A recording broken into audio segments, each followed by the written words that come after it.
Hello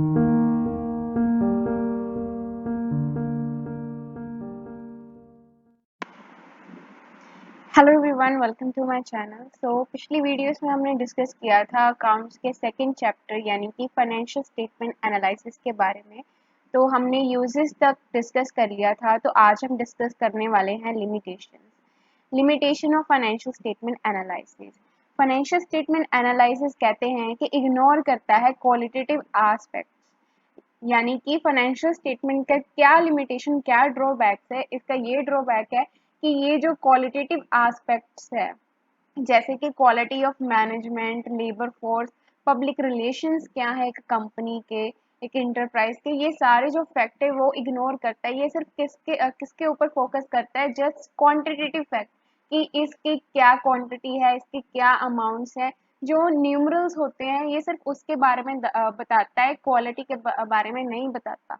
तो next limitation है कि जो फाइनेंशियल स्टेटमेंट है, जो जो लिमिटेशन फाइनेंशियल स्टेटमेंट में होगी वही आगे जो लिमिटेशन है उसके एनालिसिस में होगी। जैसे जो भी लिमिटेशंस फाइनेंशियल स्टेटमेंट में आ रही हैं, जो भी उसके ड्रॉबैक्स है, वो आगे जो हम एनालिसिस करेंगे वो भी तो फाइनेंशियल स्टेटमेंट से ही करेंगे ना। तो वो जो लिमिटेशंस है वो ही आगे जो है कंटिन्यू होगी। वो लिमिटेशंस मिस्टेक्स हो सकती हैं, जैसे बायस हो सकता है, ये सारी हम आगे डिस्कस करने वाले हैं। सबसे पहली है कि फाइनेंशियल स्टेटमेंट जो है हिस्टोरिकल इन नेचर है। हमें पता है कि ये सभी जो है, जो भी कॉस्ट पे रजिस्टर होती है वो सारी हिस्टोरिक नेचर की होती है। तो अगर financial statement historic in nature है तो उसका जो एनालिसिस होगा वो भी यही वाले जो डेफिशिएंसी से ही सफर करेगा। नेक्स्ट है financial statement do not show price level changes, कि जो फाइनेंशियल स्टेटमेंट है वो प्राइस लेवल चेंजेस नहीं शो करती कि इसका इतने साल में क्या फर्क पड़ा या क्या प्राइस चेंज हुआ। जस्ट वो क्या है कि हिस्टोरिक नेचर से क्या है, कॉस्ट या अमाउंट शो कर देती है उसकी। तो वो एनालिसिस भी इससे सफ़र करेगा कि जो उसमें वो गलती थी अगर, तो वही जो आगे कंटिन्यू की जा रही है। नेक्स्ट है कि हमने ये भी देखा था कि फाइनेंशियल स्टेटमेंट के लिमिटेशंस में कि विंडो ड्रेसिंग की जाती है। जो भी अमाउंट्स डाले जाते हैं तो उनकी विंडो ड्रेसिंग होती है। ऐसे क्या है कि जो पब्लिक इंफॉर्मेशन ले रही है, देख रही है, ऑब्जर्व कर रही है, इनके शेयर होल्डर्स हो सकते हैं, पोटेंशियल इन्वेस्टर्स, जैसे हमने डिस्कस किया था। तो वो क्या है, मिसलीड कर रही है ये वाला डाटा जो फाइनेंशियल स्टेटमेंट में है। अगर फाइनेंशियल स्टेटमेंट वाला डाटा मिसलीड कर रहा है तो जो एनालिसिस होंगे वो भी तो किसका हो रहा है, एनालिसिस फाइनेंशियल स्टेटमेंट का ना। तो वो भी क्या है, मिसलीडिंग होगा। विंडो ड्रेसिंग ड्रेसिंग की लिमिटेशन होगी उसकी। नेक्स्ट है कि फाइनेंशियल स्टेटमेंट जो है, अगर जो पर्टिकुलर जो पर्सन जो भी ऑडिट कर रहा है या बना रहा है पहले, तो उसके बायस के ऊपर जो है एनालिसिस बना होगा। क्योंकि अगर फाइनेंशियल स्टेटमेंट की जो भी अमाउंट्स रिकॉर्डेड है, अगर उसने बायस किया है, गलत अमाउंट्स डाली है, सिर्फ अपने आप के अपने बेनिफिट के बारे में सोचा है, तो उसका क्या होगा कि वो बायस दिखा रहा है फाइनेंशियल स्टेटमेंट में। तो एनालिसिस में भी ऐसा होगा कि वही जो बायस है नेक्स्ट आगे क्या शो हो रहा होगा कि हाँ ये वाली अमाउंट इतनी उन्हें उसने कम करके डाली थी, तो एनालिसिस भी हम कम वाली का ही निकालेंगे। तो ये क्या है, एक रियल जो है हमें अमाउंट्स नहीं मिलेंगी, क्योंकि रियल अमाउंट्स तो पहले ही छुपा दी गई थी जब फाइनेंशियल स्टेटमेंट का हो रहा था। सो नेक्स्ट है हमारा parties interested in financial statement analysis. जो पार्टीज इंटरेस्टेड है कि कौन कौन फाइनेंशियल स्टेटमेंट एनालिसिस को देखता है या बनवाता है, तो उनका क्या एरिया ऑफ इंटरेस्ट है, वो क्यों ऐसा मतलब देखते हैं, बनाते, क्यों इंटरेस्ट है उनको पार्टीज को। तो सबसे पहली पार्टीज है कि शेयर होल्डर, इन्वेस्टर्स, ओनर्स हैं। ये वाली पार्टी, इनका क्या इंटरेस्ट है फाइनेंशियल स्टेटमेंट में। सबसे पहला है कि ये फाइनेंशियल स्टेटमेंट एनालिसिस क्यों देखेंगे, इसलिए कि ये इनको प्रॉफिटेबिलिटी के बारे में पता चले कि फर्म प्रॉफिट में जा रही है या लॉसेस में जा रही है। ठीक है। नेक्स्ट है इसका कि फाइनेंशियल पोजीशन के बारे में, कि इसके एसेट्स की क्या पोजीशन है, लाइबिलिटी की क्या पोजीशन है, ये सॉल्वेंट में है कि नहीं, कि इनसॉल्वेंट है। तो शेयर होल्डर, इन्वेस्टर, ओनर्स को ये सारा क्या है, एरियाज में इंटरेस्ट होता है कि कंपनी के बारे में पता चले कि कैसी पोजीशन है उसकी। और नेक्स्ट एरिया ऑफ इंटरेस्ट क्या है इनका, कि फ्यूचर प्रोस्पेक्ट ऑफ बिजनेस के बारे में पता चलता है कि आगे जाके जो बिजनेस है अगर अब प्रॉफिट कमा रहा है और सफिशिएंट है, मोर देन सफिशिएंट भी हो सकता है कि उसका रिजर्व्स आ रहे हैं, तो आगे जिन जिन भी कंपनी के रिजर्व्स होते हैं तो वो आगे क्या है और फ्लरिश कर सकते हैं, एक्सपैंड हो सकते हैं। इनके फ्यूचर प्रोस्पेक्ट ऑफ बिजनेस क्या है, पॉजिटिव होंगे।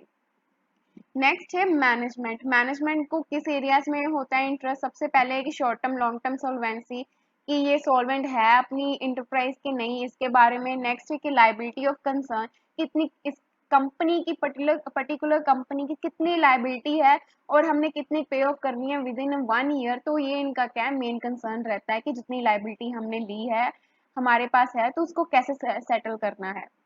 नेक्स्ट है profitability in relation to turnover and investments, कि हमारी कितनी प्रॉफिटेबिलिटी है, कितना प्रॉफिट कमाया हमने सेल्स एंड इन्वेस्टमेंट से। तो ये है मैनेजमेंट का एरिया ऑफ इंटरेस्ट। नेक्स्ट है सप्लायर और क्रेडिटर्स। सप्लायर और क्रेडिटर्स को क्या इंटरेस्ट होगा?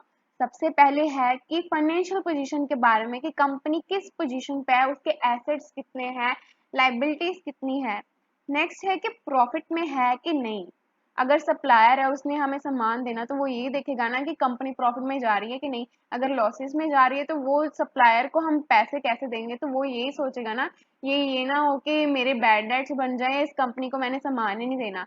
अगर कंपनी प्रॉफिट में जा रही होगी, तो सब उसके साथ क्या रिलेशन इस्टेब्लिश में करेंगे कि हाँ, इससे बिजनेस कर लेते हैं। हाँ, क्रेडिटर्स भी यही है कि ये ना हो कि ये वाला बंदा मेरे को, मतलब ये जो इंटरप्राइज है, पैसे दे ही ना।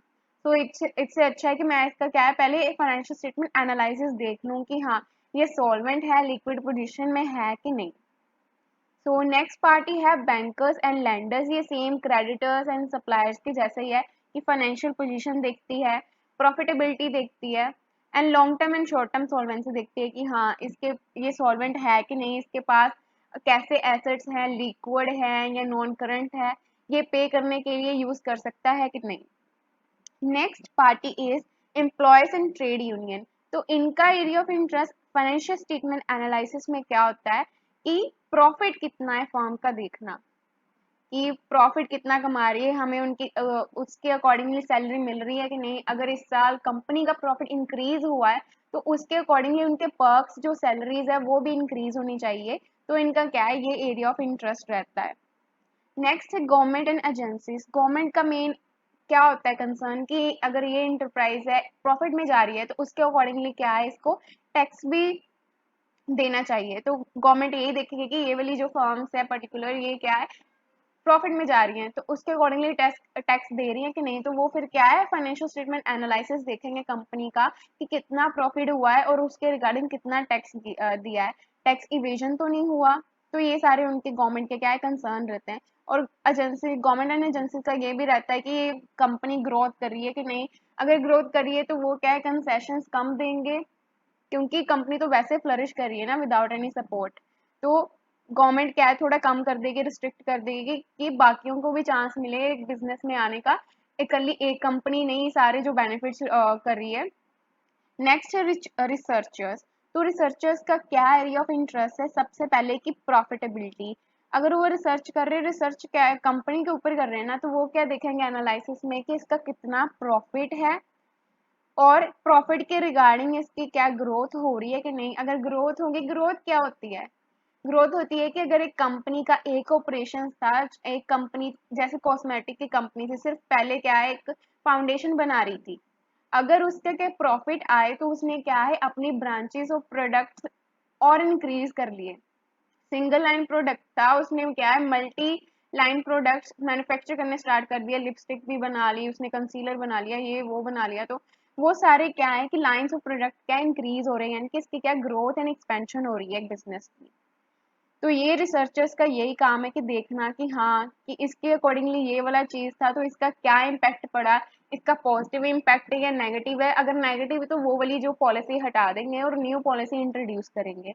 नेक्स्ट इनका एरिया ऑफ इंटरेस्ट है कि फाइनेंशियल पोजीशन क्या है एक बिजनेस की, एंड वो ये कि फ्यूचर प्रोस्पेक्ट्स क्या है, एक्सपैंड कर रही है या क्या कर रही है। तो ये हमने देखा आज की लिमिटेशंस क्या थी, and parties interested in financial statement analysis और उनके एरियाज ऑफ इंटरेस्ट क्या थे। तो आगे हम डिस्कस करेंगे कि टूल्स क्या है, कंपैरेटिव स्टेटमेंट जैसे हो गया, ratio analysis, cash flow statement, common size statement, ये सारा हम आगे पढ़ेंगे। So stay tuned for that, and thanks for watching.